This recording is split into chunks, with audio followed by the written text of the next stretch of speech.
Hi, Ralph. Good evening. Hey, good evening, guys.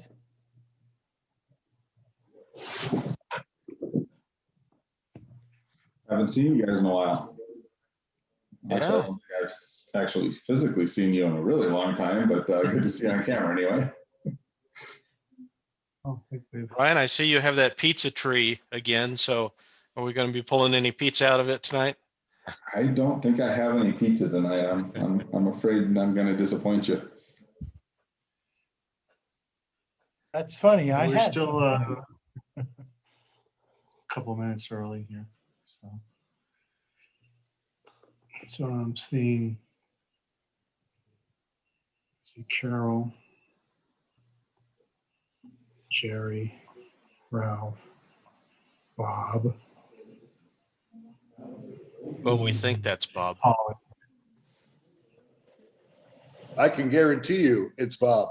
I'm having a bad hair day, so I did my video. So we need it to be 6 o'clock, and we need Chris. We have Polly.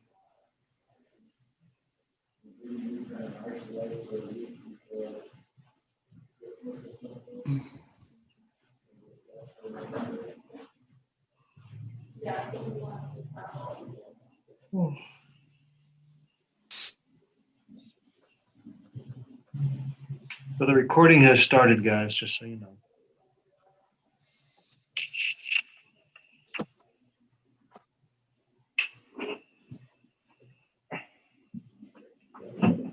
Anybody be surprised. Let's see if I can share.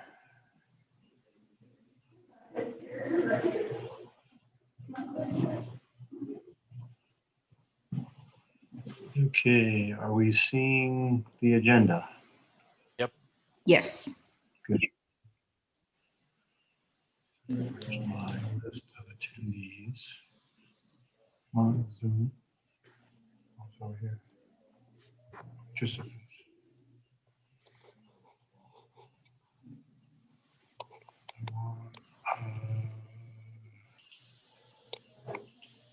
List.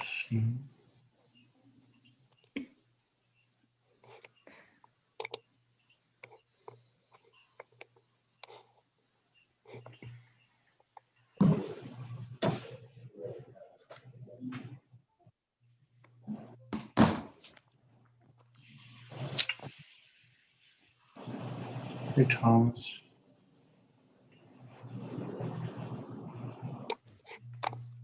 There, now I can size. Let's see if I can see who else there is.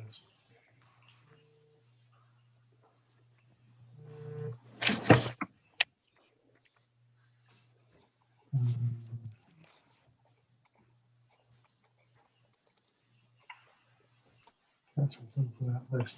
Thank you.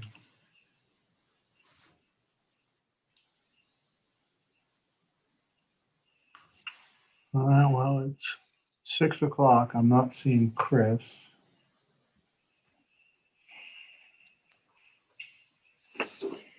Let me text.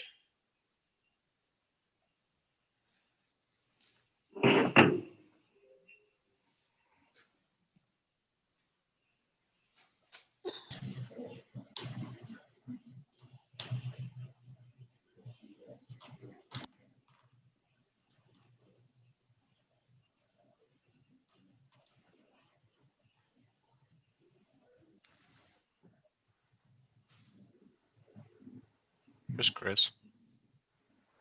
Okay, there she is. Okay.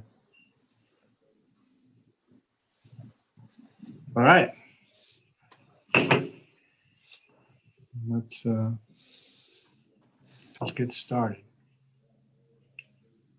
This is the Hideout Utah Town Council regular meeting, February 11th, 2021. This is an electronic meeting without an anchored location pursuant to the determination letter, which I'll read in just a second. Meetings are available via Zoom and YouTube live channel. So I'm going to read the determination letter, and I'll take attendance, get into the agenda. I have one modification to the agenda as far as order, not a new topic, but a different order. Okay.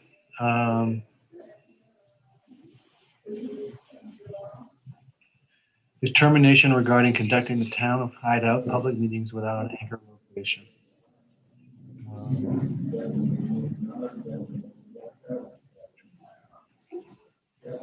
The mayor of the town of Hideout hereby determines that conducting a meeting with an anchor location presents a substantial risk to health and safety of those who may be present at the anchor location pursuant to Utah Code, Section 52-4-207, Sub 4, and Hideout Town Ordinance 2020-03. Facts upon which this determination is based include percent number of positive COVID-19 cases in Utah has been over 16% of those tested since January 29th, which is better than it was last month, but still not where we'd like it to be. And the 7-day average number of cases has been over 1,260 since February 3rd, 2021. Given that the meeting will not have a physical anchor location, all participants will connect remotely. All public meetings are available via YouTube live stream and on the Hideout Utah YouTube channel at the link there. And you can do that or dial in as follows if you're planning to make a comment. Additionally, comments can always be emailed to hideoututah@hideoututah.gov, and they will be reviewed and made part of the meeting package. This determination expires in 30 days on March 6, 2021.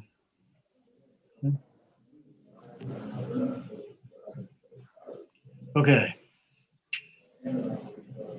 So let me do a roll call. Just to get it on record. So Carol. Here.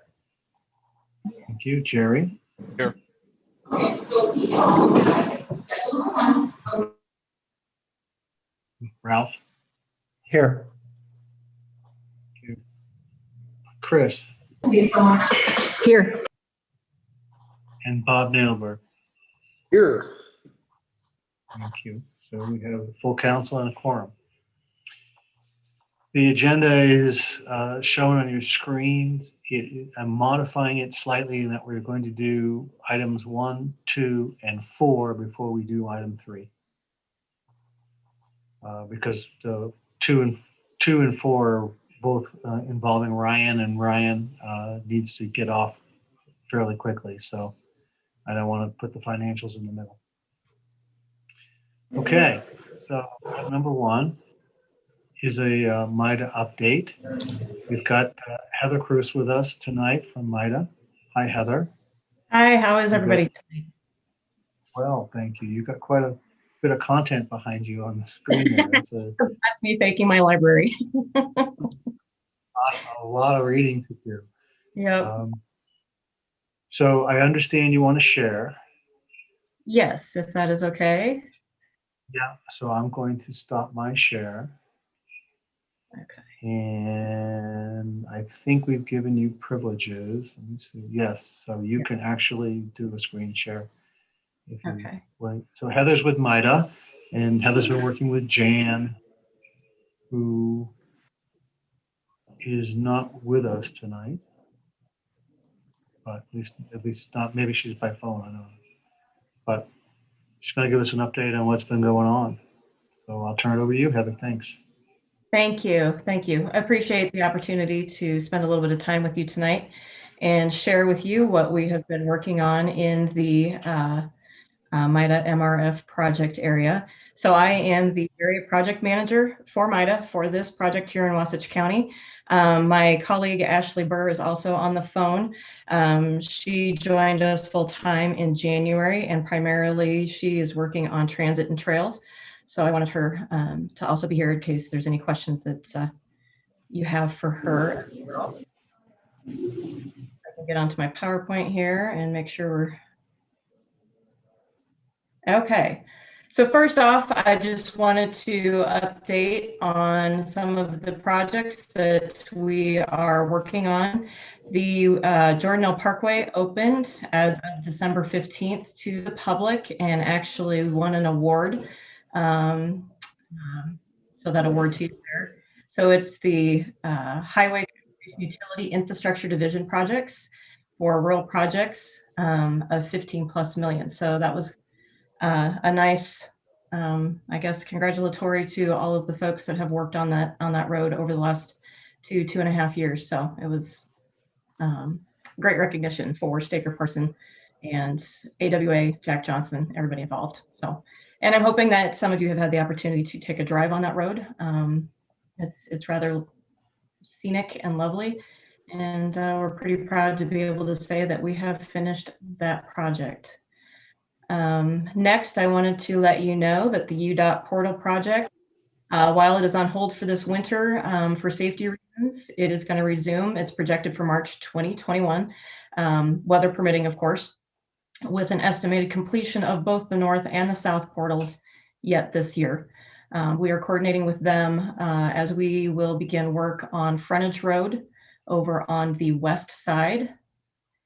This is a proposed realignment of that frontage road, and the bottom left-hand screen is would be where it would connect into that north portal, adjacent to the gondola, Deer Valley Gondola.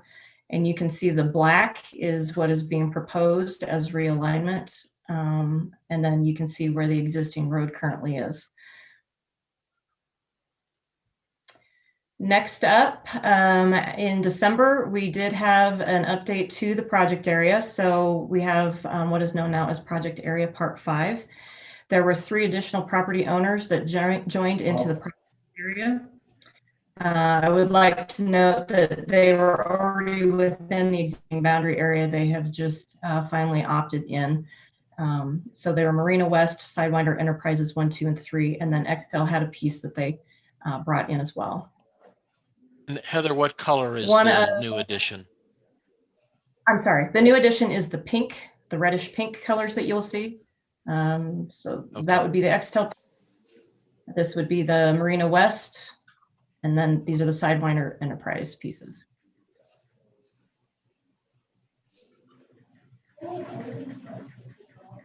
One of the things that we are currently, we have some involvement with, but we are not taking lead on. It's actually an initiative between the state parks and Wasatch County. They're working on updating the beach area by the Ross Creek Trailhead, and also finishing the perimeter trail along the reservoir. So we're doing what we can to support that initiative, and try and bring that connectivity to all of the trails within the region, not just within our project area, but there's lots of plans coming out of the Heber Valley area. You guys have plenty of trails that you have planned as well. So we are trying to help facilitate connecting that. Skyridge has opened a number of trails as well in this area that are also open to the public.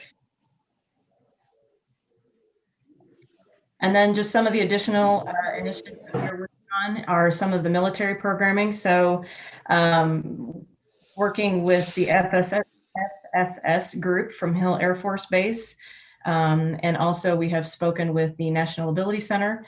We've talked with the Veterans Administration here in Utah as well, trying to come up with some robust programming for our military veterans and active military families as well. So when they come to recreate in the area, we have lots of options for them: skiing, snowshoeing, biking, hiking, down at the reservoir in the state park, water recreation, those types of things.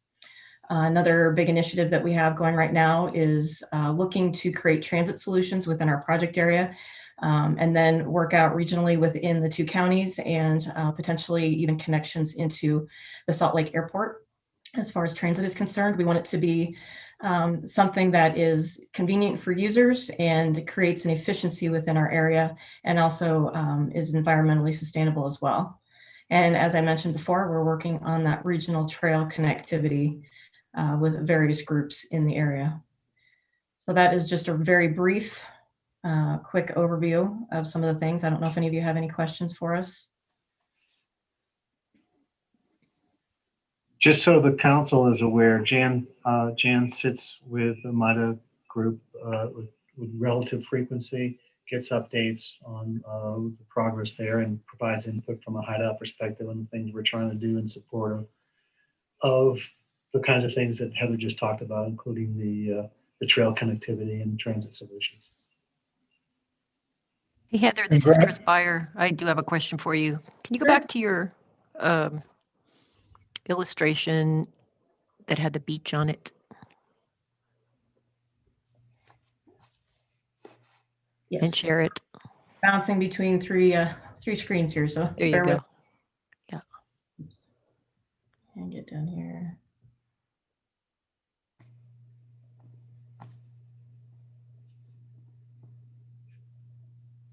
There you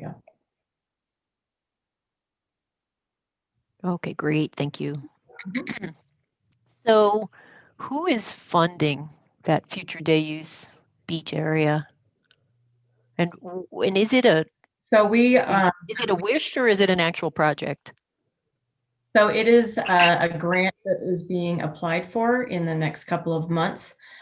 We just had a meeting today with state, and the grant ask is coming from State Parks in Wasatch County.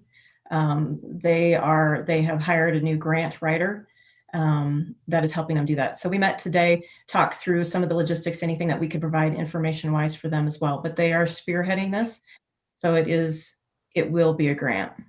Do you know the source of the grant? Who they're applying? Is it Utah Outdoor Recreation or? Ashley, can you help me with that one? We've got 2 or 3 that we've been looking at and talking about, so I don't want to misquote which one this one would be This sponsored. one will be this one is a direct Senate appropriation. We are applying for the Utah Outdoor Recreation Grant for a separate project on the other side of the lake that's not in Hideout.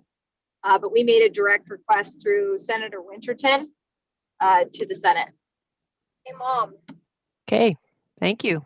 So a follow-on question to that. So it looks like it's going to start roughly where the boat ramp is, the non-motorized boat ramp, and wrap around that.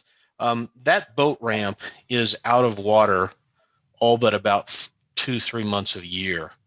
Is there any plans within this to extend that boat ramp to keep it in water more? It will not be used for motorized watercraft of any sort. This is just a day use area for beach, paddle boards, those types of things. I understand, but the ramp itself does not touch water most of the year because they put it in, but it's extremely short. Yeah, and you have to hike through a mud flat to get to actually get into the water with your stand-up paddleboard or your kayak, Right. for most of the year. I know that they are considering extending the beach into that area. So I can't say that is going to be an absolute, but that is part of the consideration. I guess what I'm suggesting that we ask for is, as part of the grant, to extend that that boat ramp. It probably needs to double what's currently there. Otherwise, Okay. it's the boat ramp itself is of little use because it's out of the water most of the time. And it is, I mean, it is a hike even for personalized watercraft, non-motorized watercraft. It is, and And, there's large it's rock funny. all around it. It's hard to step across those rocks, particularly as you're carrying something that's large and unwieldy. It's not safe. Someone's going to twist their ankle or something. Okay. I will share that with the folks that are working on the grant or the appropriations. Thank you. Thank you. Are they taking any direct input? Not necessarily through MIDA, but from Hideout or other, I'm going to call us stakeholders because we live here and we use this place. They have daily. been. Please send it here, but I can share my information with you, and we're refining the request, throughout the legislative session. So please, that's great feedback, and we'd love to incorporate it. Okay, thank you. Hey, How long the legislative session? We don't have that much longer, right? Couple weeks. It ends on March 3rd. March 3rd. So Okay, that puts us thank at you. 2.5 weeks. Hey, Ashley, Bob Nadelberg, getting back to the trails, just so I'm reading this map right. I see the green Jordanelle perimeter trail. Obviously that's done. I use that all the time. The other colors right here, the yellow spurs, and then the dashed gold and blue lines. Those aren't complete yet, are they? Well, Bob, I can actually speak to that since I Okay. ride my bike over there. So all the heavy blue lines that are in Ross Creek, those are done. And in fact, there's an extra trail there that should be dashed in. That's partially finished. It just needs a bridge. Over in the Skyridge area on the dashed. So where it says the trailhead, that's in, the trailhead's in. And that first trail that goes all the way or most of the way to the peak is in. And the trails that are kind of intersecting the neighborhood, that's in any of the streets with the lots plotted, none of that's in yet. But the stuff in the open space in Skyridge is partially constructed and has been complete for a while now. All right, And nice. the trails that are completed in Deer Springs aren't on this map either. So there's quite a few trails on the north side of this map as well that exist in Deer Springs, which Yes, is and those part are of the public. MIDA area.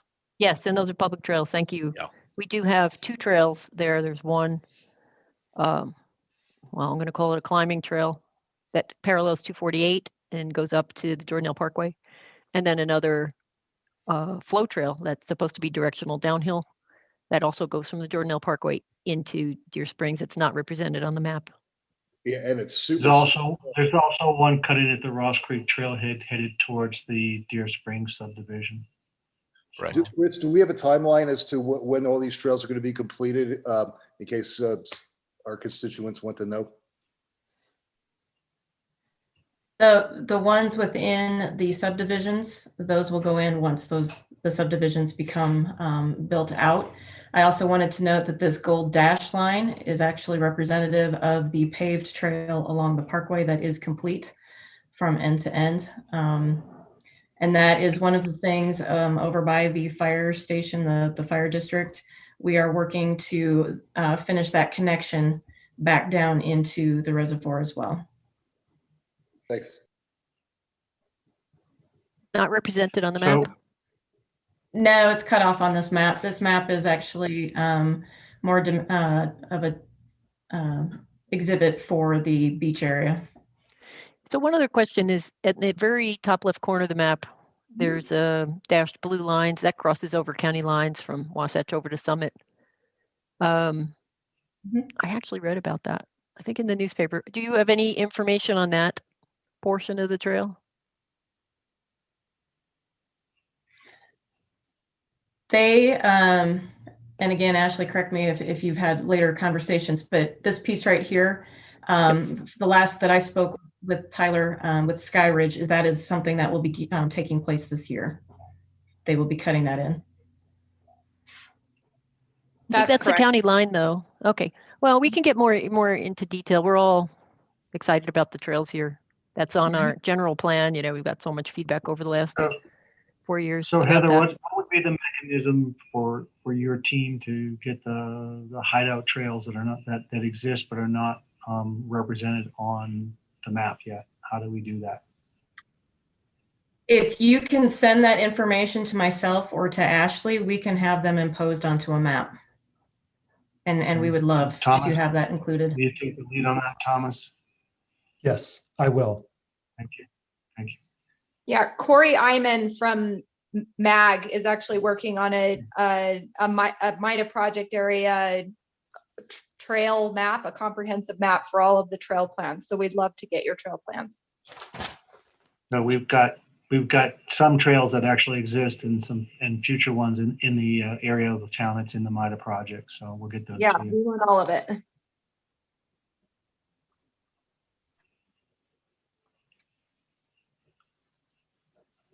Any other questions or comments that we can either share with the folks that are spearheading this initiative or anything else? So just a kind of a question, and maybe this is more for Jan, since Jan's our representative participating in MIDA, but we do have, I think it's 4 sections of Hideout that are part of the MIDA project area. And we will be looking forward to capitalizing on being able to use MIDA funding to, provide infrastructure, whether it's trails or parking area or, something that'll benefit the project area. What's a mechanism for us to make sure that we're engaged in those, planning discussions and, future thinking so that we, we can be fully participating with MIDA to provide, amenities and infrastructure for the project area? Sure. So we have been, I guess Jan has been our contact, our point person. And we would be happy to create, if it's like a working group, those types of things that you want to discuss those ideas further. I think that would be useful for us as well. So honestly, we're following your lead a little bit on this as to when you are ready to start those discussions, and just let us know, and we are more than happy to sit down and get these things going. Yeah, I agree with Chris. I mean, we want to dovetail with what you guys are doing, and this is the first I've heard of this potential beach. And I don't know if this is new or we're just out of the loop, but whatever we're planning, we want to make sure that we're doing it in concert with what you guys are planning. Again, to be clear, that's a state park Wasatch County initiative, and I just wanted to let you know that was going on because it is in your backyard as well. Can you hear me? Yes, Jan, we can. Jan. Okay, I'm well aware, and we've had communication with Ashley, and we were to meet at Ross Head Trailhead, and we had a storm and we postponed that, but this is all, we're connected to this conversation, so don't worry that these, we're not missing out on the conversations. Well, the council is until Chris is that they want to have a say so, Chris. So sorry, Jan. So we may need to set up a Zoom session where the council who has interest can give you some input. Yep. Hey, Heather, what does that designation of yellow mean for the beach? Is that because that's a fairly a lot of rock and other stuff in there? Is that a cleanup? Do you know? I mean, what do they do with that yellow area as future day use? They are talking about bringing in refined sand into that area, so there would be cleanup that happens. Including the rocks and boulders, or do you know? I honestly, I don't have to what extent that they intend to go, but that's the idea. The idea would be to replicate the Hailstone Beach area and just give Jordanelle a second area to divert usership. They got so slammed last summer that they want to have a duplicate place to send day use people to come in through Ross Creek and to be able to really capture revenue. The Iron Rangers that are there right now are insufficient. And so we really want to do it in partnership with state parks to help them alleviate some of the increased stress that they've seen in usership over the past year. Yeah, I would hope that whatever funding was coming from the state, the legislature would include an expansion of the park ranger. There just aren't enough park rangers there. They were already spread thin, and I know just from all the extra day use that happened, especially in the spring when COVID, lockdowns hit, that park was teeming full of people. Even in Ross Creek, just teeming. Yep, the request includes I think 12 new bathrooms and up to 500 new parking stalls. And really just an expansion of the Ross Creek trailhead in addition to the beach area improvements. Yeah, but will there be picnic tables? Yes. All right, so it'll be really like the Hailstone Junction. Yes, that's the idea. Yep. Okay. And then hopefully that'll help us get a traffic light at that intersection, right? So that request is also in the works with UDOT. as with all things UDOT, it's up to them. We are to their decision process. In the turn lane. Yeah, Heather, Turnout thanks. You know, any area that ends up becoming a popular area can sometimes become a victim of its own popularity. So we want to make sure, you know, because it is in our back door, it's actually technically part of Hideout, even though it's, you know, federal land managed by the state park. We, you know, we want to be sure we're ensuring that there's enough funding going to like law enforcement in that area as well. And that's why I was asking about the park rangers, and adding parking spaces is great, but then I don't know how many rangers have to be added in order to support that additional use. And that's a great point. And that's, I think, you know, it took some serious assuaging over the last year with State Park to get them to agree, because I think initially they had the same concern. Well, we don't want to connect trails and increase usership, because then that just means more overhead and more maintenance for us. And I think where we hit gold and struck a consensus was that they are woefully underfunded because of people's ability to skip into the state park through Ross Creek and avoid paying fees. And so the nugget for them is that they get a real station where they can really capture funds that they're truly missing out on right now. So, you know, it's really a request that's very mutually beneficial for the whole project area and state parks. And they're excited about being able to capture some of those needed maintenance funds so that they can adequately address, you know, with the personnel that they needed, the increased usage that they've seen. And they're already seeing it. And so they already need it. So that's a great point.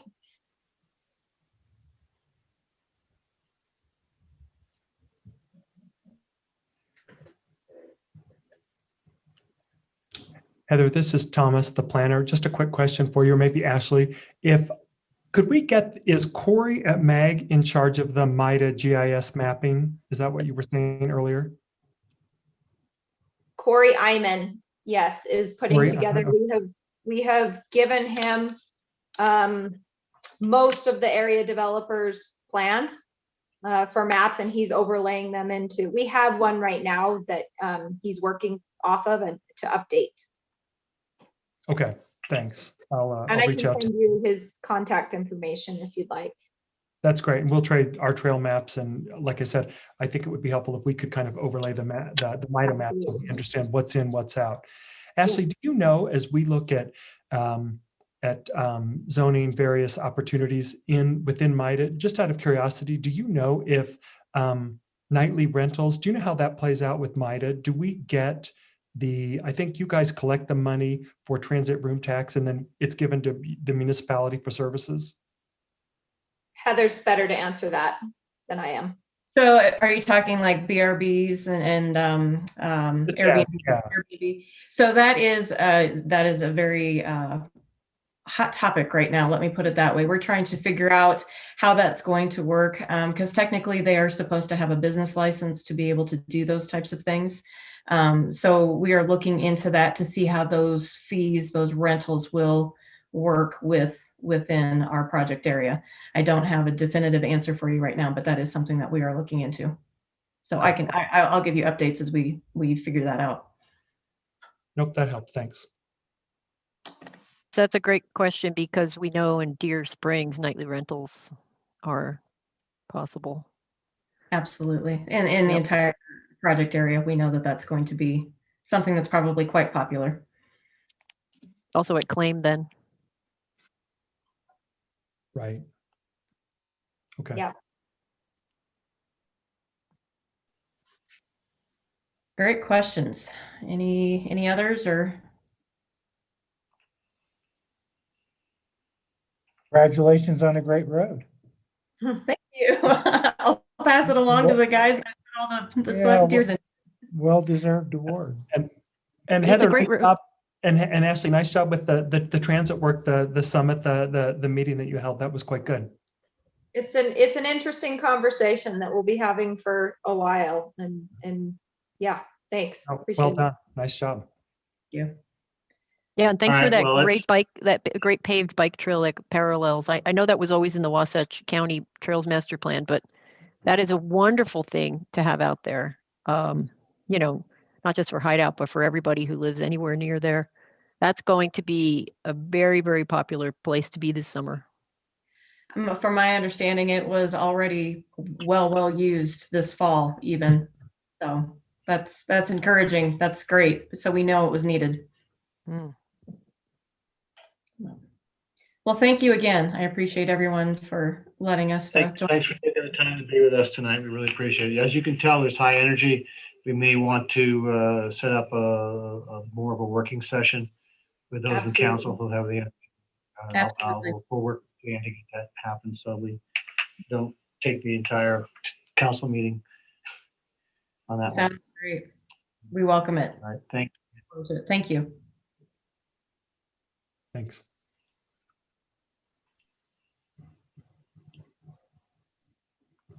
Okay. So the next couple topics are engineering related. The first one is on parking. So if you remember, we talked a couple months back and shared the work that Tio had done in reviewing the roads and making recommendations around where we could allow street parking. And the general input from the engineering folks was not very many places. And we looked at it as a council and said, that's not going to work because it's just impossible to manage no street parking, given the fact that residents have guests come even just for an evening dinner and don't have the parking to put everybody in the driveway. And of course, the builders, given the amount of building that's going on, are continually parking on the road. So we went back. I took the lead to go back to engineering and work with Ryan, and we've come up with a thought process that would say that we would allow parking as described here. So we would have select places, we would have a specific side of the road, an address range, and that we would have some sort of permitting, all right? So that we don't have it, people don't just get used to it and park there all the time as a regular source day and night. So the construction guys, for example, would have day permits. They'd have to be within a short walk and have a contact number on their tag, so that if EMS folks needed to get stuff moved, they could reach them and get them to come out and do what they needed to do. That kind of thought process.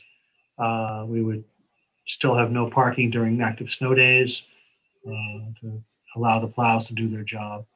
And then, we would have to work with Sheriff's Department to determine how we can do ticketing, as well as we can obviously revoke the permits for abusers, tow cars, etc. The thought process would be an online form, valid for specific period of time. So we use a color coding, whether we do it quarterly or biannually. You get a pink pass and then a green pass, and then next year you get, like the state park pass, you get a different color, right? And then at some point, well, obviously we run out of colors, but if somebody hangs on to a pass for 10 years, we'll solve that one later. So that's where we've come up with as a way to try and have some control over parking in the town, versus banning it completely and or having it willy-nilly, which is what we have today. So I will throw it open to questions and comment. Ryan is on with us as well, who did a lot of work on this. So yeah, I have some questions. In the first section, describe to me what the bullets mean, because I don't want anyone parking opposite my driveway. So I don't know if this is a statement of we would allow that, or we would not allow that. It was an attempt to say that we need to have something that's easily understood. And so I guess part of this idea is we've established where parking's safe by county code and where it's not, and determine that's infeasible. So this is an attempt, among other things, to get some education out there where it's allowed. And so the thought process was on places where there's only driveways on one side, that you might park on this side without driveways, was what was intended by that. And so we had talked at one point. I had east, north and east, and it was pointed out that a lot of people don't know the north, south, east, and west, so that might not be ideal. So we were trying to find some way. Is it always park on the downhill side? Always park, opposite the driveways, so you're not blocking driveways? Does it need to vary by road? How can we come up with some very simple rules that everyone can understand? I guess, Ryan, I understand that, but as narrow as our roads are, if someone is parked on the opposite side of the street from my driveway and it's at the mouth of my driveway, I can't get out of the driveway. So it's very difficult to. So, or someone's going to back into somebody, that's just going to happen. So I think, making sure that we've also specified that, if you're going to park on the other side of the street from a driveway, it better not be anywhere where that user of that driveway is going to be impeded. Well, and it may be that opposite the driveways is not what we want to do. It was intended as an example of how can we specify something that is easily understood, and maybe it's a bad example. Okay. And I think I would support what Jerry was saying on that one. I have the same problem because there's construction going across from my house, and when they're in the driveway, it takes me a 5-point turn to get my truck out. Yeah. And, curves, blind curves, particularly, I know it says only in selected roads, but I would also say, we need to designate, maybe even with Jerry, you may signage not where it's remember, safe. but we did send out a revised map showing the places that we would consider it. Okay. And it was purposefully, we left the curves out. We have places where it's either wide enough or, so Okay. it's not attached here, but it was sent out in the last review. Okay. And we can redo that. But there were places where the engineers suggested, if you're going to do it, these are the places you should do it, and these are the places you should not. Okay. And the first bullet in the second section, I think that is fine where we're not talking about a construction site, making sure that you get tires in the, past the edge of the asphalt, but not on landscaping. When it's a construction site, I want them further off the road. So, I wouldn't mind their tires actually being in the dirt, as far off the road as possible. And particularly when they line up 4 and 5 deep, it's just awful. When you mentioned that, Jerry, that's kind of what I had in that bullet, was get off the road as far as possible. And we added that not in landscaping as a comment that came out of that review of, we don't want people driving in finished areas, not construction areas. We don't want them ruining landscape or driving on the grass.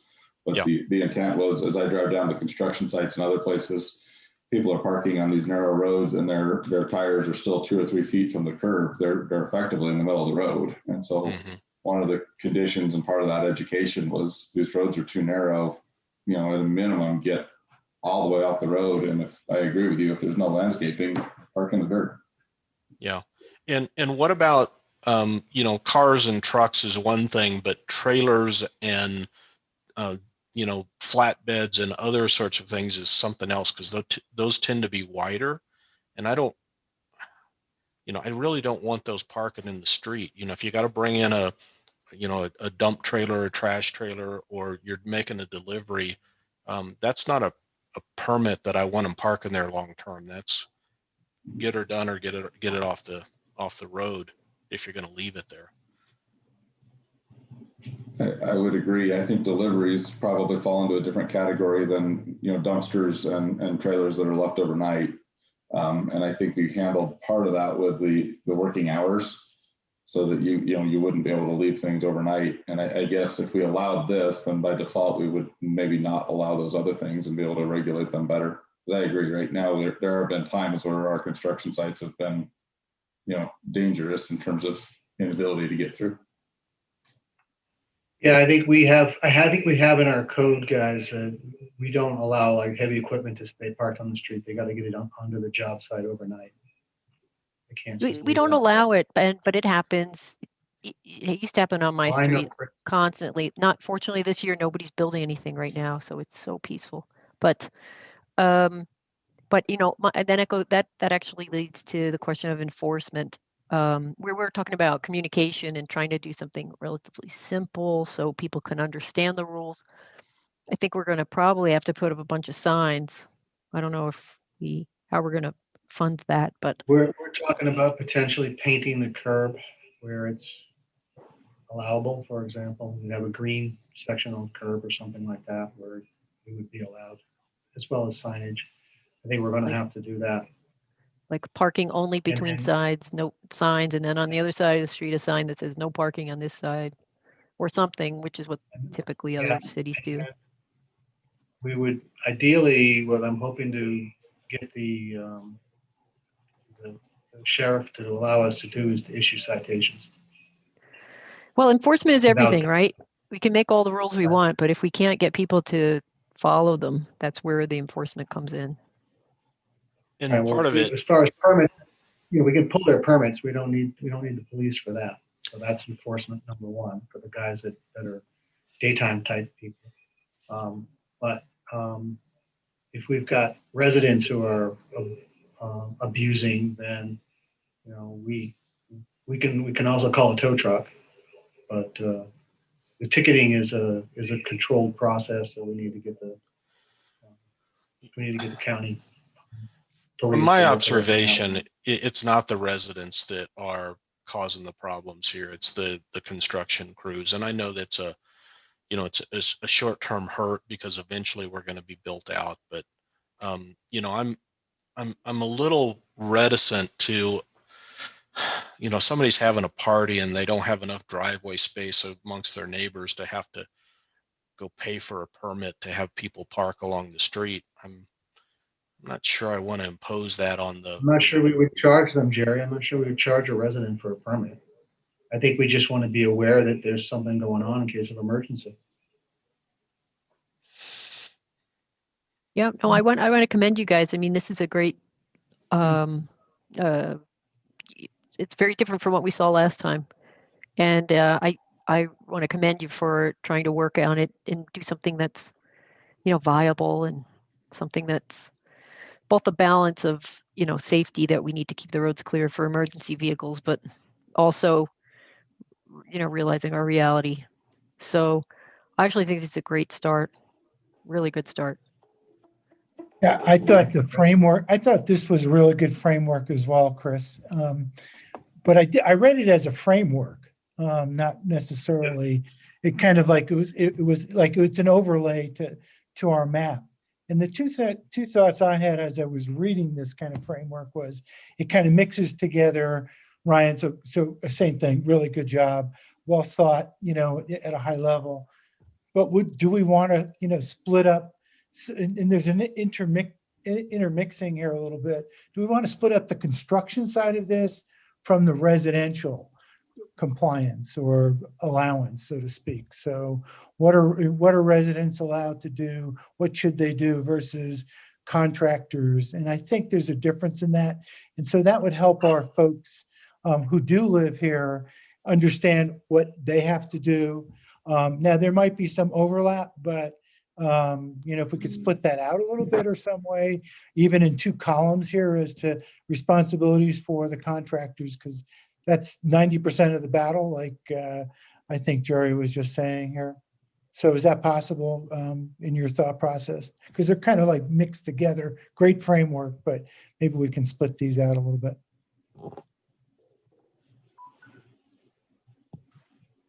I like that idea, Ralph. I think it's good. I support that as well. I agree. I think we can do that. I think Ryan and I can take that through another iteration now that we get a sense of where you guys are. At the framework, I think you nailed it right, Ralph. It's sort of a high-level framework, and based on input tonight, we can refine it into the next step of becoming a procedure. And have the map accompany it as well, so we can reference it quickly.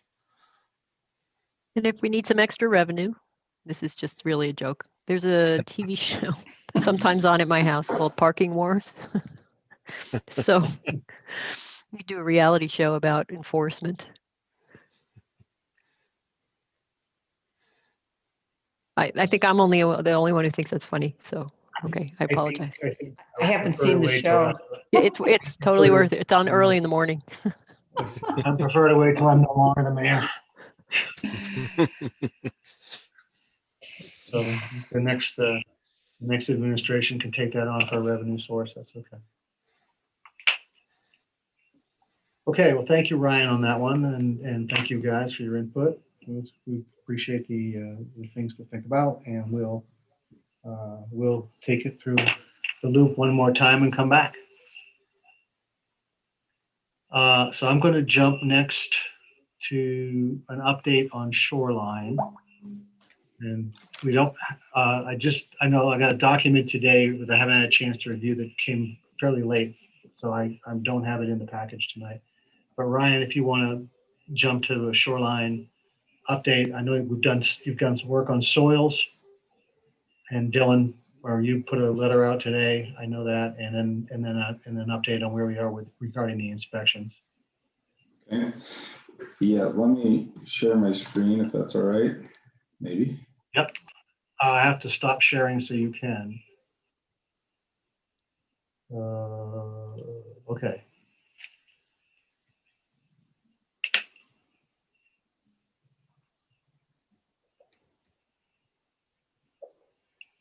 You're sharing. All right. So are you guys seeing pictures of Shoreline now? Yes. We're seeing a bridge right now. A bridge. We're seeing a bridge. All right. Let me move that back. We were seeing Shoreline. Mm-hmm. Well, So you're saying I had it right before I fixed it? Yep. Right. Yes.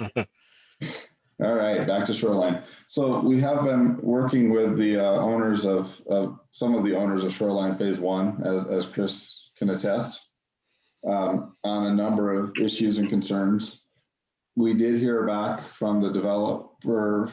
I got an email while we were in this meeting, actually, talking about some of the other issues beyond this retaining wall that they've done. I guess that we had sewer backup concerns. I guess they've cambered all 50 laterals looking for issues, and the town is working on cammering the remainder of the mains. We've cambered a lot of it.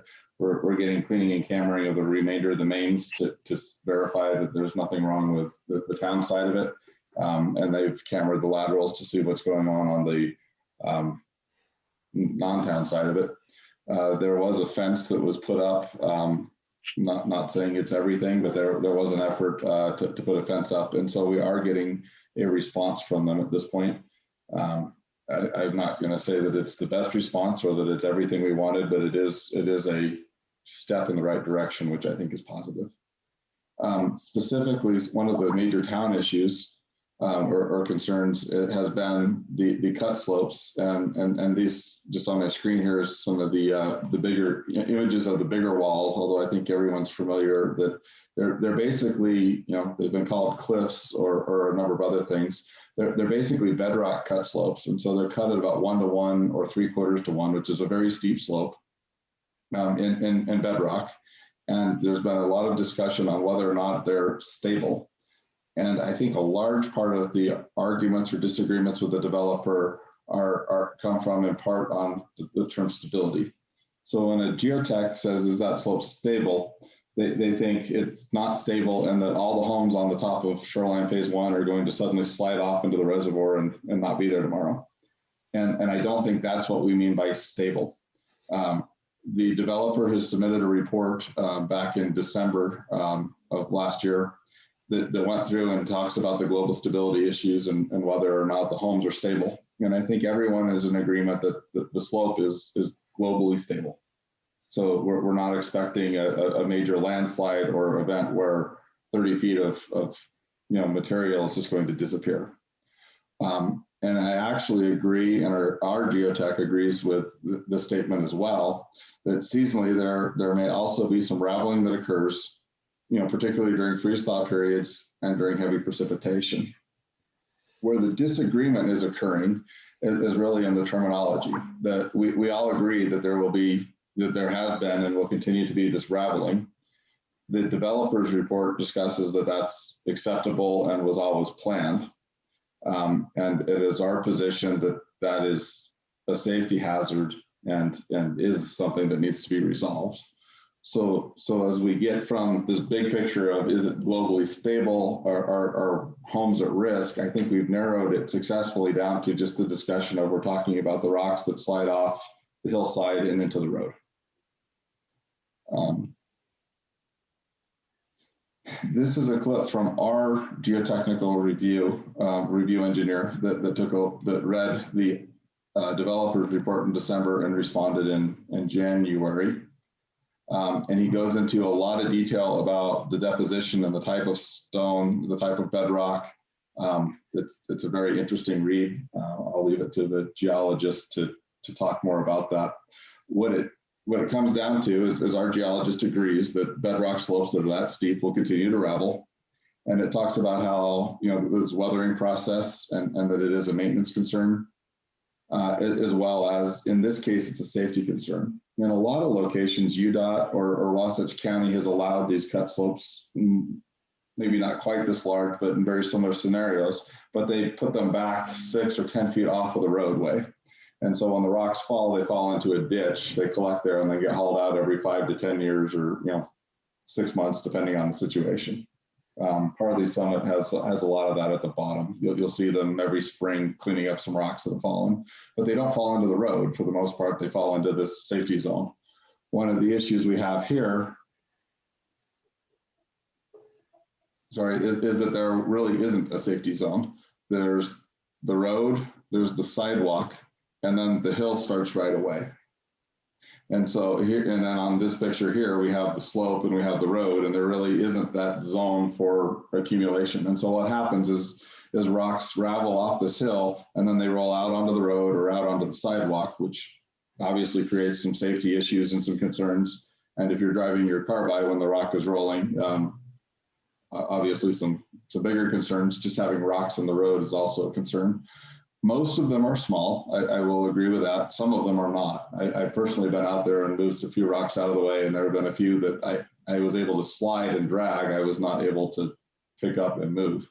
And if that were to hit a car or a person on the sidewalk, I can imagine that would do quite a bit of damage. So the concern and what we're working with the developer on now is the safety concern related to the raveling in the rocks. Our geotechnical engineer recommended a number of possible solutions, and we have them now looking at putting in cost to some of these numbers or some of these ideas, and the developer's geotech is working on responding to this concern right now.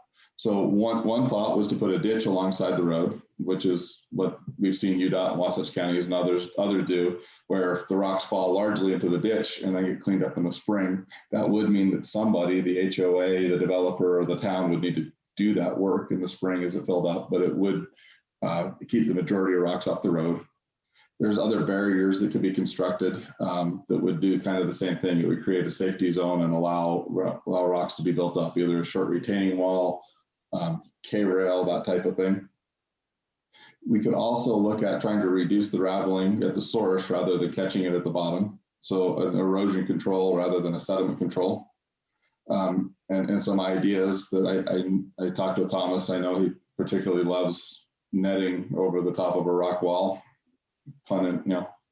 Laughing, he doesn't like that one, but it is an effective solution at minimizing the rocks. It also takes the energy out of them and it prevents them from rolling out into the road. It'll keep them at the toe of the slope. And then we could also cover the slopes instead of leaving them exposed. And so we could cover them with a shotcrete, or we could do some sort of retaining wall from a fixed block wall to more rockeries or some combination thereof, but effectively cover them up and make them no longer exposed bedrock, at which point they would no longer ravel. And so those are some solutions that we've suggested. And at this point, we're waiting for the developer to reply to our response. So Ryan, you also have that picture where there's some terracing done. That's another solution. If you drove over to your right a little more, Yes. where the rocks would fall on terracing area and again provide some separation from the street. Yeah, and another. so yeah, and so this kind of falls under the barrier, a barrier possible solution too, is it comes up some of the way and then creates a zone up here at the top of the wall where the rocks can be caught and cleaned up periodically. This area, as I understand it, this is a backfilled area right now, and so occasionally we are getting rocks that make it over the top of this wall, but it could certainly be modified to help create that capture zone. Well, and looks similar to what they finally did with Burlap Mountain as well, as they've got a couple levels of terrace there with plantings between the terraces. And, that's been fairly effective, and it looks a whole lot better than it ever has.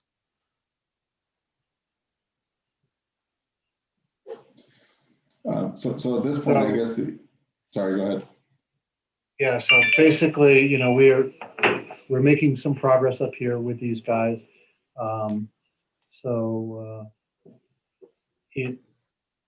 It's as Ryan said, it's still being worked on, but at least they are responding, and albeit not at the speed that the residents would like. We're starting to make some progress here, moving forward, becoming some solutions. There's also been, again, Ryan, I don't know, what did we find out about the in-home inspections? Anything? There was an email this afternoon. Brian Cooper has been working to corral, to coordinate with everybody, and it looks like that's moving forward. So we've offered to have our building inspectors come into some of the homes and kind of do a refinal or a verification that they don't see anything that maybe shouldn't have been finaled or an issue from some of the previous inspectors. And that's been challenging to get coordinated, but I think Brian's finally got everybody wrangled on the same page, and it looks like those will happen either tomorrow or early next week. And you mentioned some fencing has been put up, I assume, at the top of some of these slopes? Yes. Yep. So you can actually see it in this picture. So one of the residents' concerns that the town agreed with is that a lot of these backyards are very close to the top of the slope, and it wouldn't take too many missteps to find yourself, getting a firsthand experience of how the rocks feel. And so they have installed some fencing in an effort to mitigate that safety concern. And have They've they done only enough? installed it though on one level, the top level, and the middle level also needs to have that fencing installed. Those cliffs or the steepness of the hills are just as large as Yeah, I agree, Carol. I walked up there and looked at this, and I like what they did on the top part. But right. There's some more that needs to be done. It's not complete though. The whole shoreline piece that goes, the backyards there that look down on Silver Sky, at least for the high parts, need to have something there as well.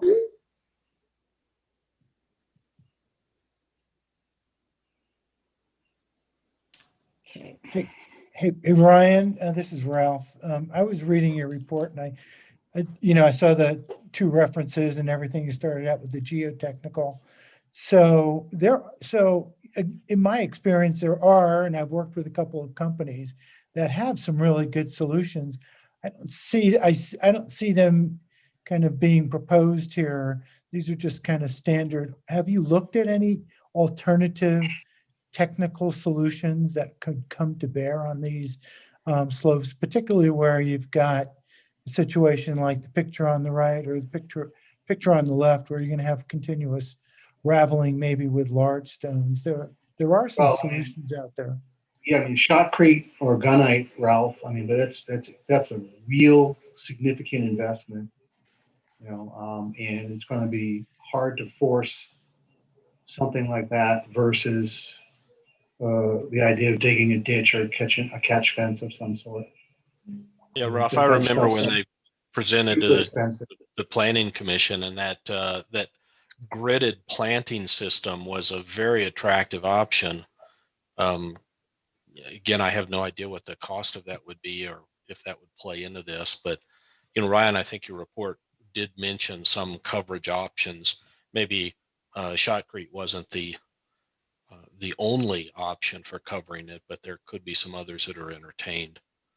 I agree. We need to be careful in walking a line. And so in our geotechnical letter or review letter, we carefully worded it as some ideas, concepts that could be applied. There are certainly lots of variations to those concepps. We're trying hard. I don't want to take ownership of the issue or direct them on what to do. I need to tell them what the problem is and what our concerns are and have them come back with a solution. And so, yes, I think all those other things are on the table, but it's important that, if we direct them to say, put in those baskets, and they do, and it doesn't solve the problem, then it's our problem. And so what I'm trying hard to do is make sure it's their problem and they're proposing a solution that we're agreeing with.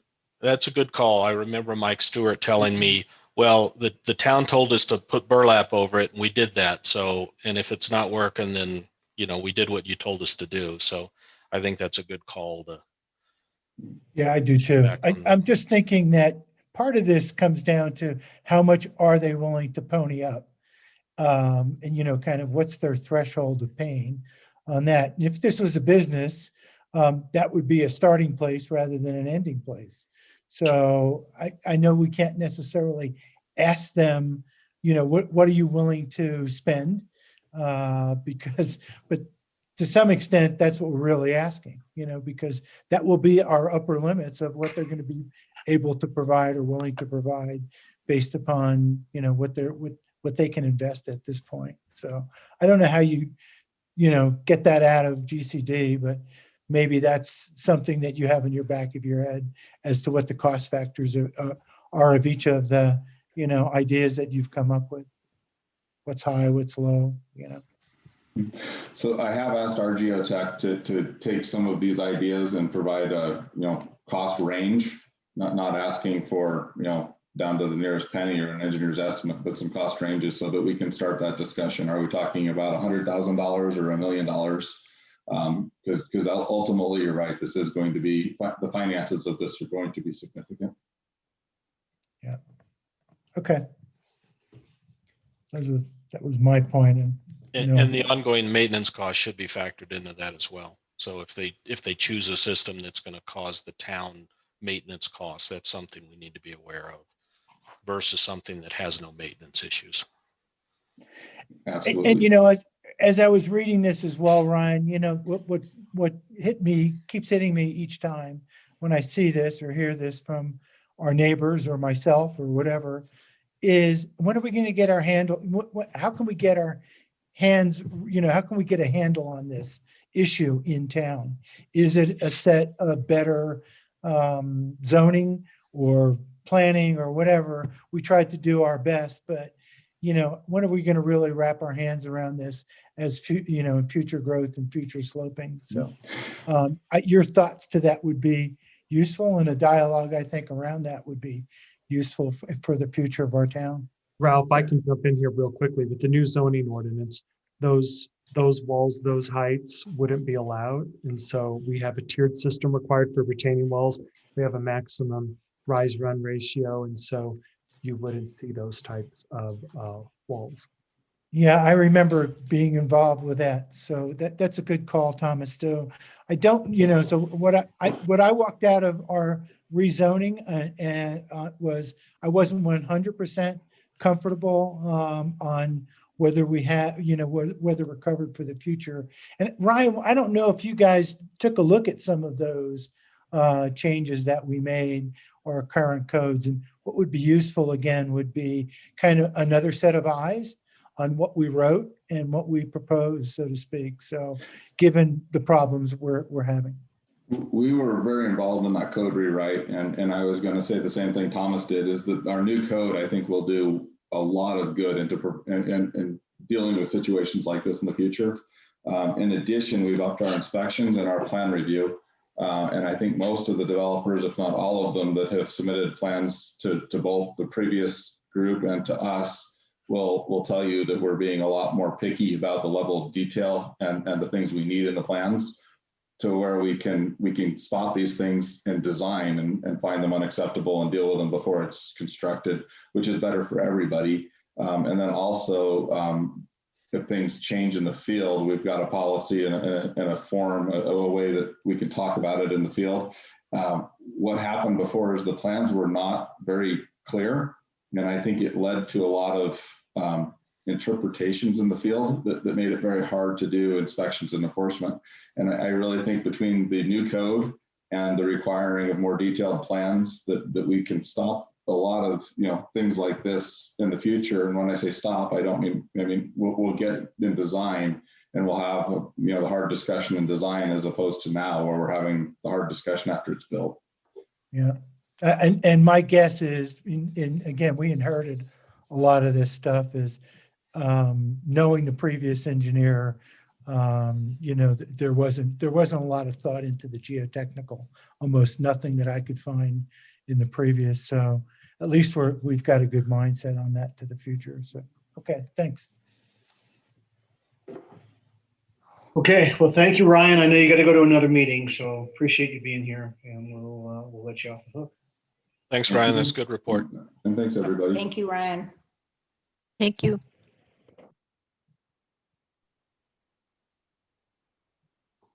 Okay, so we're going to jump to financials. We have Wes on the phone tonight. I'll put them up for review, which I think there's a letter first. Wes, do you want to go through the letter first and then go to the numbers, or? That's basically just a basic cover page on the financial statements. Just wanted to give the council an update on the 6 months.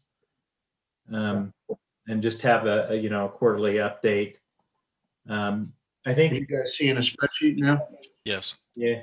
So a few of the points that I want to kind of point out and the council recognize, our sales tax is extremely strong. We've already recorded almost 80% of our revenue budgeted for the year, just 6 months into the year.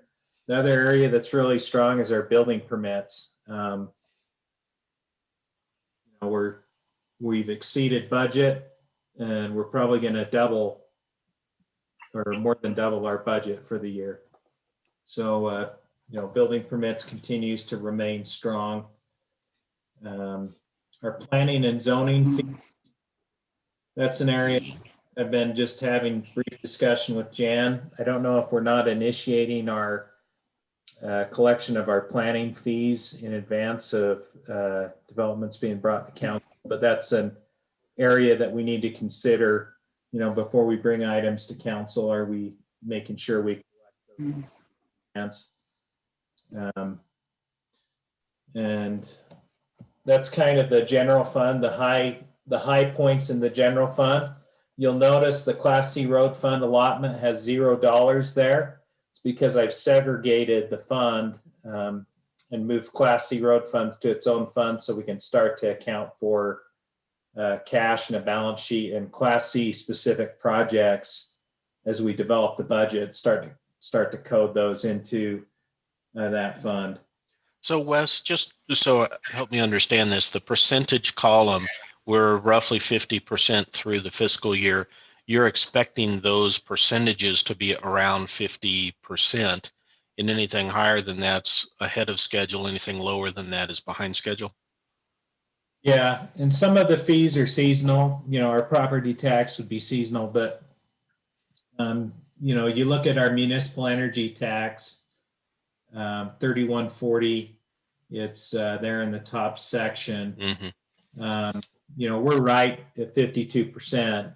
And, that tells me we're going to exceed budget most likely in that area because we've got January, February where those taxes tend to climb. And so, it's anticipated we're going to basically across the board in our taxes, we'll hit budget or exceed budget. In our licensing and permits, we're exceeding budget at this point in the year in those areas. So it's anticipated we'll exceed there. Our Class C road funds, I've moved those to another fund and segregated it. So if you go to page think it's 5. Yeah, page 5. You'll notice we've collected 32,703, or about 45%. That is 3 payments. We have 6 payments in the Class C road fund per year. So that's maybe a little bit under budget. But I've simply moved the budget to this new fund. And so just to clarify, that's where that's showing up. We have received Class C road funds. We're not at 0. So the other thing we've done, Wes, is we just submitted the update on our road miles that was due in January. So that may affect the next 3 payments in a positive way. Good. That's good. And, all future payments. So, Right, exactly. looking at our administrative costs, they're a little bit high, at this point in the year. And so we moving from revenue to spend. Yeah, so I'm on page 1 in the expenditures. Our administrative department's a little high, but I don't know that it's necessarily unreasonable. If you look at our personnel costs in that fund, 5001.8, we've expended 38% of our budget. Some of that is due to the fact that we've put some of those expenditures into the CARES fund or the COVID fund, which we can touch upon next. But we may have to look to do a budget amendment in this department, I'll call it, in the administrative department, where we're seeing our benefits are a little higher than anticipated. And I think that's due to providing some health coverage for some employees. So we didn't necessarily budget that up front in the process. So are our public works guys in that same bucket, or are they in a different bucket? So they're in the streets and the enterprise fund section. Okay. So we can dive into the detail of the benefit account, but that appears to be a little overspent. Well, it's overtime season. They're plowing. So in the professional services section, we spent $57,000, $58,000 on legal, and we've got a budget of 64. Our engineering's, we had put quite a lower budget there, and I think a lot of that's probably development related that the town's looking at. Hence, it's higher. Our building inspection. Hold on. The legal, is that predominantly stuff that's going to be reimbursed though, or passed through? Or is this stuff the town owns? No, it's not. And the reason it's not is we, for the annexation portion of the legal, we have segregated that into a separate account that's sitting on the balance sheet and not recognized it as an expenditure for the town. We have received the funds to cover that and address the legal there, but it's also hit, the legal expenditures are hitting that same account related to the annexation. And so you're not seeing either of that necessarily there. My understanding on the legal account is those are fees that aren't going to be reimbursed. So what accounts for the what appears to be ahead of track spending and legal then? We spent a fairly large amount of money on the impact fee, getting all that done. Okay. And in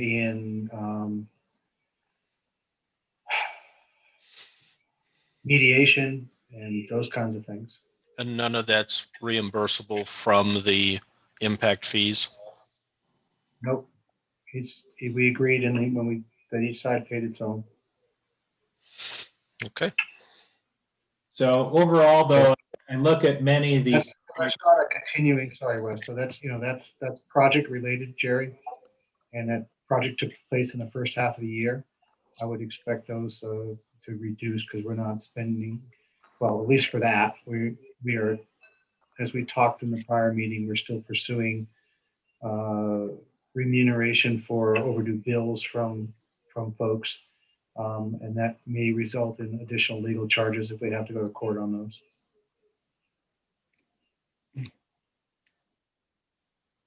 I do feel like a lot of the areas where we're expending funds and we may be exceeding budget, we did try to keep a minimal budget just out of concern. And so, you know, some of these things that the town is doing, I don't necessarily, I think they're positive, even though we've spent more than we originally budgeted.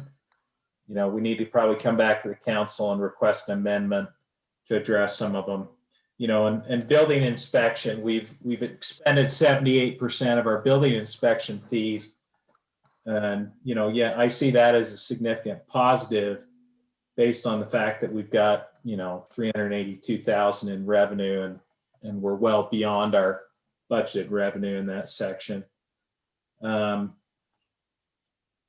don't know that there's necessarily anything else that's of note other than in the general fund, other than I moved some of the public safety contract from the COVID fund over to the general fund, about 34,102.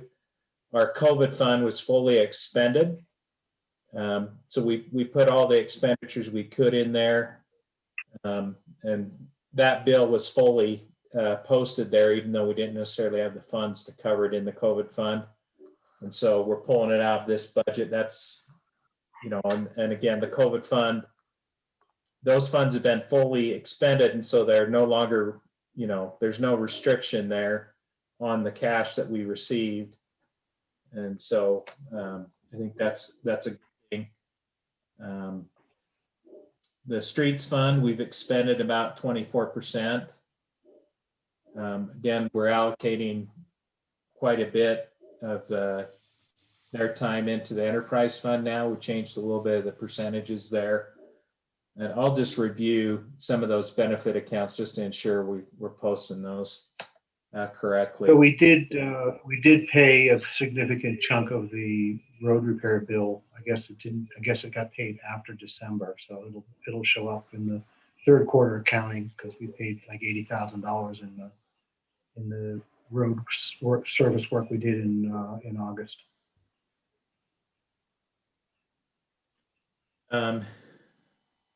So in the next fund on page 2, I believe 2 or 3, the COVID fund, page 3,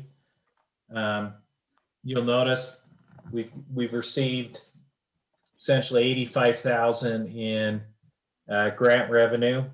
We talked with the auditor and we made a change where we didn't recognize last year's payment that we received in June as revenue until this fiscal year.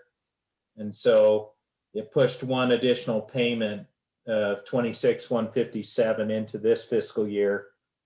And so our grant revenue is slightly higher. And as you can see, we've expended as much as we could related to, you know, admin salaries, some of what Jan has been doing. We've put some of the administrative salaries in the COVID fund to address what kind of percentage we felt like was being used towards mitigation and COVID related meetings and different work that Jan and others were doing. We had 35,897 in the public safety contract that we expended from here. And I simply took the remaining amount that was previously tagged here and moved it over to the general fund. But as you can see, our total change in net position is 0, meaning we've essentially all grant revenues that we've received, we've expended. And so this fund is exhausted as it should be. In our Fund 46, our street impact fee fund, we've collected 88,000 in street impact fees, and we've paid out 20,860 in street impact fee related reimbursements. We've collected in our Class C road fund, again, 32,703 in that fund. And then onto our enterprise fund. I look at our revenues in that fund, and the ones that were not necessarily on point on budget, they're really annual billings that occur late in the year. So it's anticipated, even though we're at 45%, that we will fully reach our budgeted revenue in this fund. The areas in which we don't have our revenue is our standby water and our water reservation. Those are kind of the two most significant items. And again, those are billed in, later in the year, May, June timeframe. There are also ones that we're pursuing for lack of payment from some of the users. So anyway, I fully expect those amounts to fully be billed at the end of the year. And then when it comes to our expenditures in this fund, our engineering, we're under budget at this point in the year, which is a good positive for this fund. Again, I think the engineering is more related to development activity and general fund type activities. And so we probably just need to reevaluate that budget that we set in the general fund. We've done a lot of, I think we need to check Wes and Jan, and we'll confirm with Ryan, but he's done a lot of model work on water, sewer, and storm drain, and that should all be in this fund. Okay. So I need to confirm that we're not getting that in general fund by mistake because we're not reading the bills appropriately. Okay. Because it's probably $50,000 worth of modeling somewhere. I'll review that and report back to the council on it. Okay. Again, across kind of the board, we're again under budget. There's no account in the enterprise fund that's exceeding budget or even exceeding 50% at this point in the year. And so I really don't see a whole lot of note there to bring up other than, I think the general fund is always going to be more of a concern. It's always more of more difficult to budget for, to be honest. Council and mayor is general fund's always more dollars that are fought more hard for different. Then lastly, we have culinary water impact fee that we've collected, as well as sewer and stormwater. So I've set up those funds and we've started to post dollars into those funds. So as we submit, go ahead, Mayor. The culinary water, wastewater impact, and road impact fees all have to do with the impact fee facilities plan and the reimbursement agreement we have through to Mustang. So this is just a tracking mechanism. It is not, these are not funds that are actually available to the town. With that being said, any questions? Good report, Wes. Okay, I'll go back and look at engineering and benefits specifically again and just revisit those amounts just to make sure something hasn't been coded incorrectly. But anyway, if you have any questions, you can always reach out to me on my email as well. Nice job. Thank you. Any questions for Wes? Thanks, Wes. Okay, thanks. Thanks, Wes. Thank you. Good night. Nice Thank job. you. All right, thank you. Okay, I'm going to start sharing and we'll switch and take a look at town priorities, which I sent out late today. I apologize for the lateness, but data was still coming in from submitters till as late as today. So I tried to get as much in this as I could. So you may remember this went out to a bunch of, and I asked people for input, and I got various feedbacks. Some people ranked the topic, some people ranked the items, which is fine. And so you've got all your raw data here. And again, as I tried to explain, I gave anything with an A, 9 points, anything with a B, 6 points, anything with a C, 3 points. And then, added up the inputs, came up with a weighted total, and then divided it by the number of inputs to come up with a number. And then I took the total of the items in a column, in a category. So in the annexation category, for example, here, I took were 5 line items, or 4 line items. Yes, 4 line items. So that 30 of the total combined score was divided by 4, and then I took all these final rankings and turned them into a summary where you see the highest result. So there were only 2 items in taxes, and everybody rated them quite high. So it ended up being number 1. Infrastructure 2, budget 3, annexation 4, and so forth. There's not a lot of, not a huge amount of difference in the first 6 items, I'd say. They're all between 7.25 and 8.25. So we kind of have sort of equal feeling for a lot of these. So what I'd like to get tonight is, my feeling is that the assigned committees or staff that are working on these would sit down with everything and say, here's community engagement, and sort of put the priorities around those, and decide, are we going to do all 8 of these, or we're going to focus on dark sky and weed control and the pond, for example.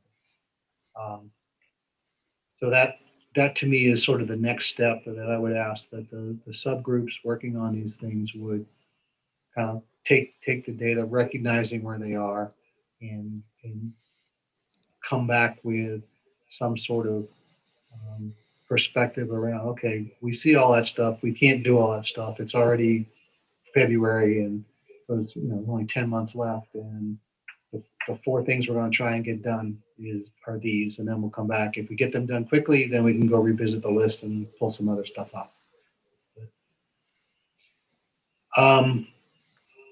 So last year we had an active budget committee.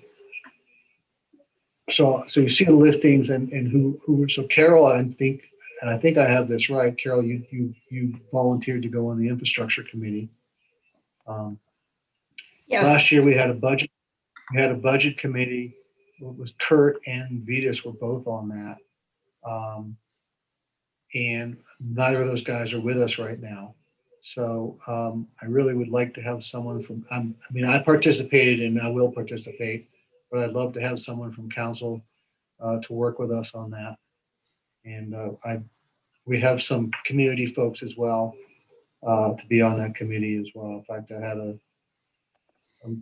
I missed a call with Gwen today, who'd expressed an interest because I had a dog emergency. So, and sadly, for the town of Hideout, that takes priority. I apologize, but the dog is not doing well. Anyway, Lots of us have dogs, so we understand. Mm-hmm. So I'm looking for.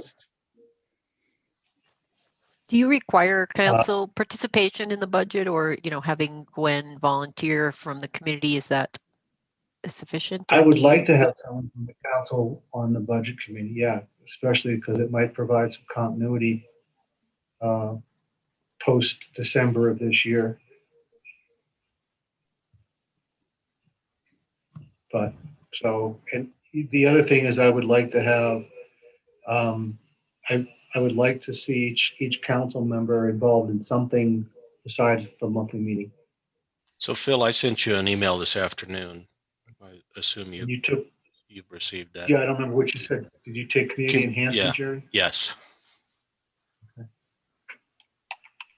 And I think, Phil, what was And- an engagement again? That's dark sky, weeds. What else? Signage, branding. Yeah, I Yeah. can help out with that, but I can participate in that, and that's of interest to me. So I just have to find time. So you put my name next to engagement, as long as I can get some help. And yeah, I mean, Phil, you've already got post, Chris, so. Yeah, was but hoping that post, one of the- Thomas and I sat down and, finished it. We could be seriously have a potentially adoptable plan. We just have to get back to it. Mhm. So Chris, you just asked about engage or enhancement. Did you mean engagement? I thought I said engagement. That's what I did mean, is engagement Okay. with the dark skies. Yeah, dark That's sky dark was sky? enhancement. Yeah, so Oh. engagement is. Engagement Okay. is reaching out to the community and stuff like that. Forget it, then I'm in enhancement, dark sky. Yeah. Is that, Can't, I cannot see it. you have to make it bigger for those of us who have Right. tired eyes tonight. Oh, way better. That's why my head's filling the entire screen because I'm Yeah. having to lean Okay. in. And again, Phil, like I said, just help. I know there are people out there to help. And I will also volunteer for engagement because I'm already involved with the community committee. So you can put me down for that as well. Okay, that's great, Carol. And Yeah, I that would think, be great. I think Carol Custerly is also working on that. on Right. our side. And Mary Freeman is also working on that. So we do have a committee. So Okay, great. we're actually going to meet either tomorrow or early next week. So Good. and Phil, I'd probably put me down for the dry one here, the budget committee, I guess. Being a numbers- Thank you, Ralph. being a numbers guy, and I'd much I was rather hoping be you- with you, Chris and Jerry, on the community. Well, Well, you can do that for fun. Community I enhancement know. for fun. Afterwards, But if you didn't put your name down. I was going So- to have to twist your arm and remind you that I found your lost dog. Phil, in case you missed it, you were thinking Ralph and typed budget. So Oh, right. Just leave Sorry. budget right there, yeah. Where I did will Venus remind you, go? Ralph. Damn, We did find your lost dog, Ralph. that's true. I must admit, you did a good job on that one. So Bob, what do you want to put your name next to? Hey, Bob, do you want to help out a little bit with post? Being a biker and trail user?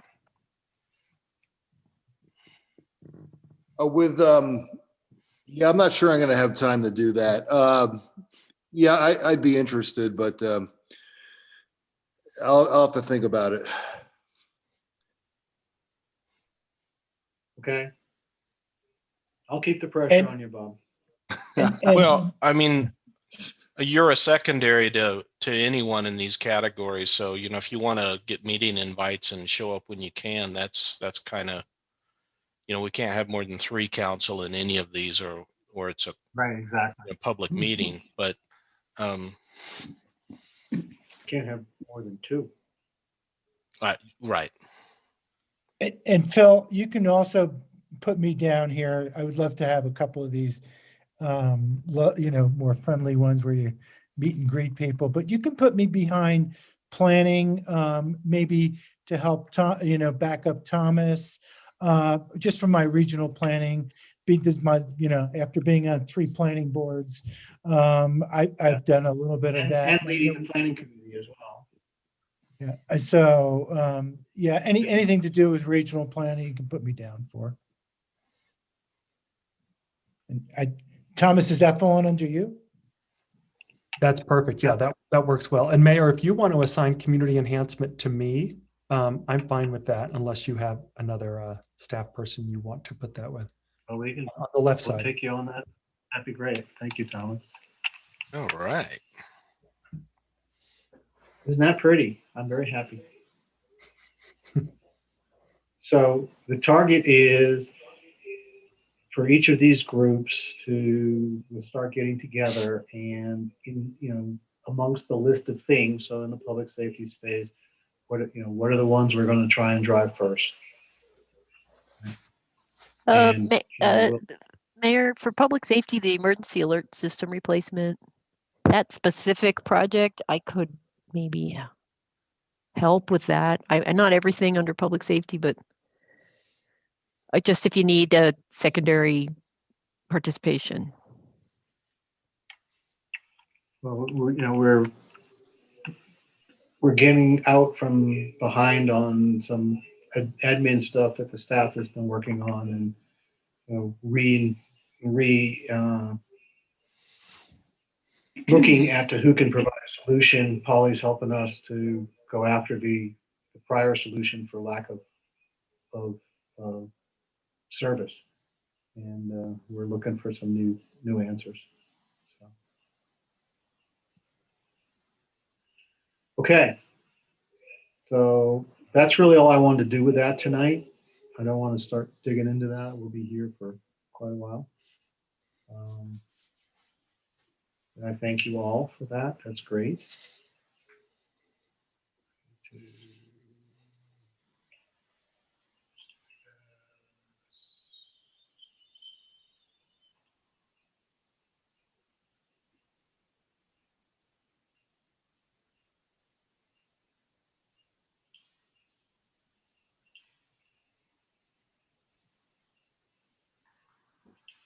Okay.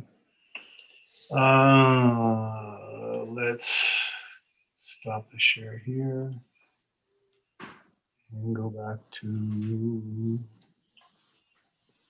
this. Okay. At this point, we're at the point where we would normally have done public input by now, but because we had people who had to be in and out by 7, we readjusted the agenda to manage that tonight.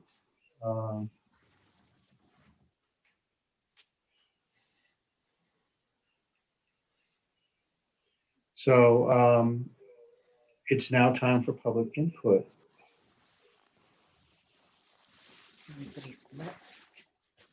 So I'll open to public input. The way you get recognized if you have someone to ask. I'm trying to see who might be on here from the outside. I'm not seeing anyone on the list at the moment. So if people are on the YouTube and want to join and make a public comment, there's a delay, right? So it may take them a minute to cross over to this west space.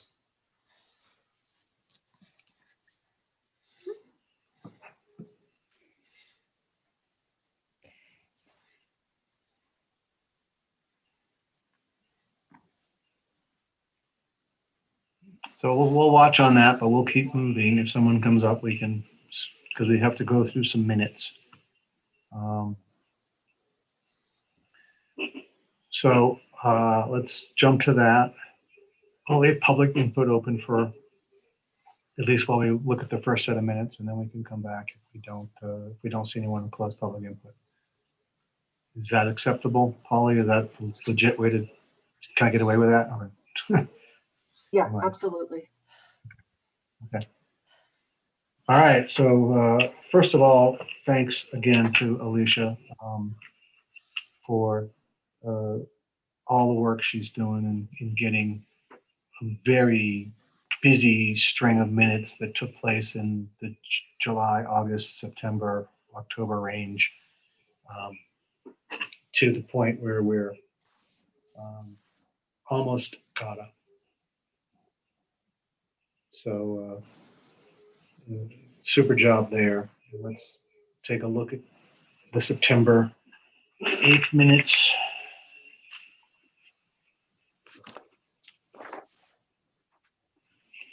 So this was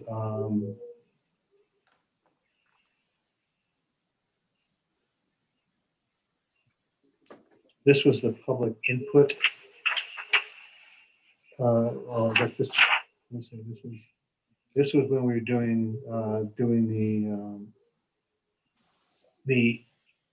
we didn't have a full quorum, so it would take a vote, a 100% vote to do anything. And the items were the indemnification agreement with, Nate Broadbank.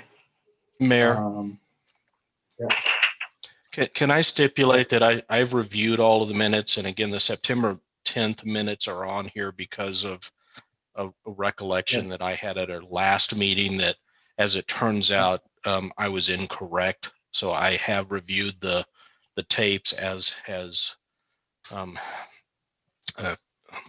town clerk, Carol. and the minutes, the vote that Carol made on the that second vote was correctly reported. So, and the only other issue that I had was on the October 6th minutes, and we can talk to that if you like, but I'll stipulate that I'm fine with the balance of the minutes. Okay. Other comments from council at a general level before we roll down into October 6th and Jerry's concerned? So the 10th, we'd all agreed and passed before, except for that one comment that Jerry suggested that we misrecorded Carol's vote, but that's been straightened out. So I think. Right. And I agree with the revision. There should be nothing new on the 10th, other than we need your approval to finalize them. October 6th, I looked at those, Jerry, and trying to see, tell me what those. So on page 6 of 7, the AMDA is referred to as amended master development agreement instead of the annexation master development agreement. Yeah. You're right. And that's the only change I have on the set. So it's the October 6th. I'm doing this for Alicia. October 6th minutes, Alicia, page 6 of 7.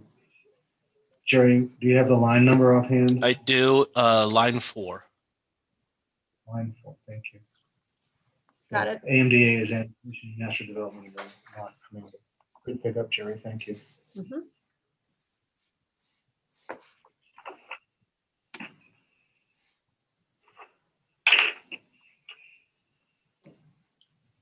Miss Carol, you gonna no way, come on, this first time ever. Honest and truly, I thought Alicia did a fabulous job with the minutes. So. Thank you. I appreciate that. You'll notice that that there's always a set from the prior meeting. Now what we're doing is we're trying to stay current. So Alicia's going to do, so next month she'll do something in probably November or another October. I don't remember which meetings we had, but she'll also do February. So we're trying to close the gap that way and not just keep rolling the gap out. So we're doing the prior month as we close the gap on the busy months. Which is why you see the January minutes in there.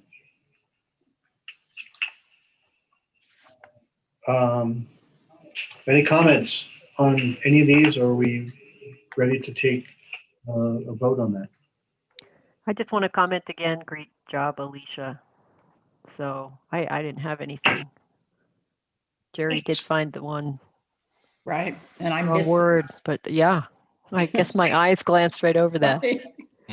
You have to read it upside down, then you catch those things. I can't stand on my head, Jerry, so I don't know what to do. So it is interesting reading our history, though. You know, that you go, oh yeah. That's right. Brings back memories. Yeah. Yeah. Some good, some not so good. Yeah. Okay.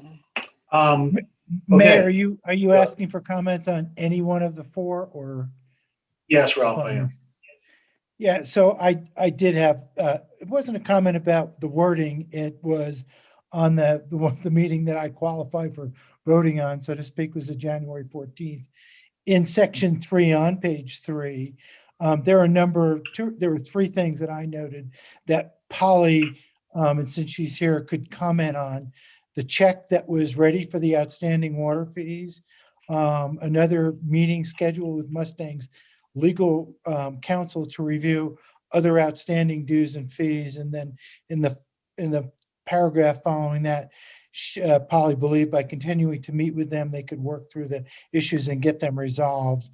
Polly, can you comment on any of that?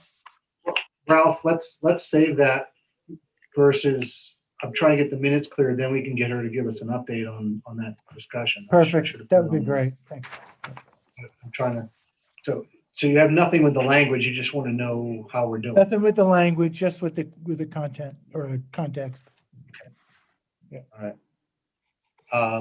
So I would like a motion to approve the 4 sets of minutes as listed here with the one adjustment that Jerry identified.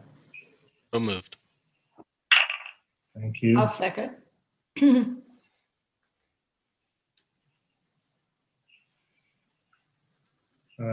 Carol, thank you.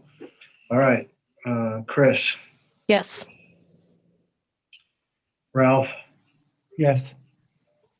Bob, Yes. okay, Carol, Yes. Jerry. Yes. Okay. Okay, minutes are approved. Thank you. Do we also want to This is officially on close the public agenda. input? Yeah, I will close public input. I see no one come in for that, so thank you, Jerry, for that reminder. So we had no public input tonight. Maybe a first. Polly, it's not on the agenda. Are we, is it okay to have that discussion, or do we have to? Yeah, because there's no action related to it, I think an update is fine. Okay. So, and the update's not great. We had 2 meetings. I had 2 meetings with Mustang's attorney, Jared Fields. Then he canceled our 3rd meeting that we had scheduled and asked to reschedule later in the week. I responded yes, and then suggested a time, never heard anything, called him at the time, have reached out to him numerous times, emails, voicemails, total radio silence, incredibly frustrating. And then surprisingly, actually, this evening, I received an email from him asking him for something, asking us for something. So we will see how this plays out. But right now, the direction I've been given by the mayor is to pursue the outstanding fees to the extent we can under the law. And so that is going to be my priority. Did you? Sorry, Ralph, hang on a second. So, Polly, we have a full deck of invoices prepared that Sharon did today, and Alicia will be in touch to figure out how you can either pass them off to you or we can express them to you, whatever works out. Okay, great. But they're, I can't wait. I don't know, 3 inches thick. Wow. My gosh. Because I mean, a lot of them, the same invoice, just been issued, every month for 2 years. Yeah, so I need to do some research in terms of the different things, but I was hoping how, that what's the most confounding is that they admitted to us that there were certain bills like the Gulf water bill that they weren't contesting, and yet they still haven't paid it, and it's over a year overdue. So it's unprofessional, frankly, and not in good faith, and we'll just have to deal with it that way. And everything, it sounds like, is going to be a fight with them, and I guess that's how it's been. I was hoping that kind of with a new face that we would be able to have a better relationship with them, but they haven't. They've shown us their colors, so we're just gonna move forward to get our money back. Get out. So the check that was ready for the outstanding water fees that you commented on, was that check ever paid to us? Never. No. And Well- they harassed us about getting them their impact fee money, which we did in less than 10 business days from the date it was due. So we acted in good faith. We did what we were supposed to do. And it is now, a month later, and they still haven't produced that check. So we're going to have to take them to court. Yeah. In the business world, you just cut them off, but you can't do that exactly. Since Well, we're they owe looking us into so- that too. If We're we looking can cut into off that their too, Rob. water. I'm looking at how I can reallocate that water. Yeah. So anyway, I mean, this isn't this is just an update. So that's kind of where we're at. Thank you. So we're rolling up our sleeves, if you wanted to know.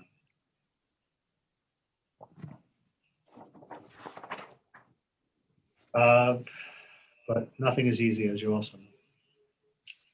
So that brings us to the end of our public portion of the meeting. I regret to remind everyone that unfortunately there is a need to have a discussion of pending or reasonably imminent litigation, personal matters, or sale acquisition of real property as needed. And I would ask for a motion to close the public portion and move to executive. So moved. I'll second. Bob, second, Jerry. All in favor? Aye. Yes. Yeah. All right, so with that, we are going to end and then come back in because it makes it easier for Alicia to have a solid break between meetings and not have to separate tapes and all that kind of stuff. Or sorry, digital recordings since they're not actually tapes. So we're gonna hop off where it is 7:53 on my screen. I think that's probably close enough. And let's be back on before 8 o'clock. All right. Actually, let's be on before 8 o'clock, so that we can do the bio break thing and then be ready to go. Okay. Great. And Thank you. Polly, you're gonna send a text to Rob. Yes, I was just drafting that right now. Good. All right. Thanks.